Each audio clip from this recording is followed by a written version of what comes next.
இனிய வணக்கம்.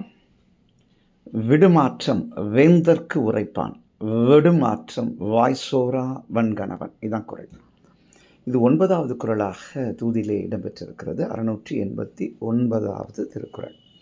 விடுமாற்றம் விடுமாற்றம். விடுத்ததை சொல்பவன், விடுத்ததை விடுத்தவாறு அழகாக எந்த குற்றமும் நேராமல், சொல்லிலே எந்த பிழைகளும் அல்லது பொருட்குற்றம் சொற்குற்றம் ஏற்படாமல் பேசக்கூடிய வல்லாண்மை மிக்கவனே நல்ல தூதுவன். இதுதான் வள்ளுவர் சொல்ல வருது. ஆனால் இங்கே வடுமாற்றம் வாய்சோரா என்று எழுதுகிறார். மறந்து கூட குற்றமான சொற்களை, அதாவது பழி நேர்ந்து விடக்கூடிய அல்லது பகை உண்டாகக்கூடிய, மூட்டக்கூடிய, நாடுகளுக்கிடையே ஒரு எதிர்ப்புகளை உருவாக்கக்கூடிய அல்லது ஒரு மோசமான சூழல் உருவாக்கக்கூடிய நிலையை ஏற்படுத்தாதவன் தூதுவன். இங்கே ஒரு இடத்துல கூட சொல்வார், ஒழுக்கமுடையார்க்கு ஒல்லாவே தீய வழுக்கியும் வாயார் சொல்லல். இது ஒழுக்கத்தின் 139வது குறள், 14வது அதிகாரம். வழுக்கியும் என்று எழுதுவார்.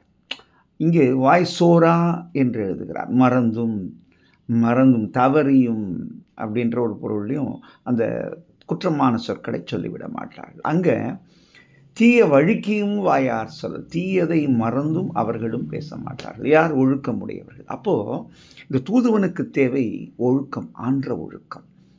எதை சொல்ல வேண்டும், எப்படி சொல்ல வேண்டும், இடம் பார்த்து சூழல் பார்த்து, இல்லையா, தவறில்லாமல் என்ன செய்தி தனக்கு தரப்பட்டதோ அந்த செய்தியை நனிவட சொல்ல வேண்டியது, முறைப்படுத்தி சொல்ல வேண்டியது யாருடைய கடமை? தூதுவன் கடமை. அவனே மன உறுதி கொண்டவன், வன்கணவன், வாய்சோரா வன்கணவன் என்று எழுதுகிறார். வன்கணவன் என்றால் மன உறுதி பெற்றவன். அப்படிப்பட்டவனே ஒரு தூது சொல்வதற்கான அனைத்து திடங்களையும் திண்ணத்தையும் கொண்டவன் என்ற ஒரு அழகான பொருளிலே இதை நமக்கு சொல்லியிருக்கிறார்.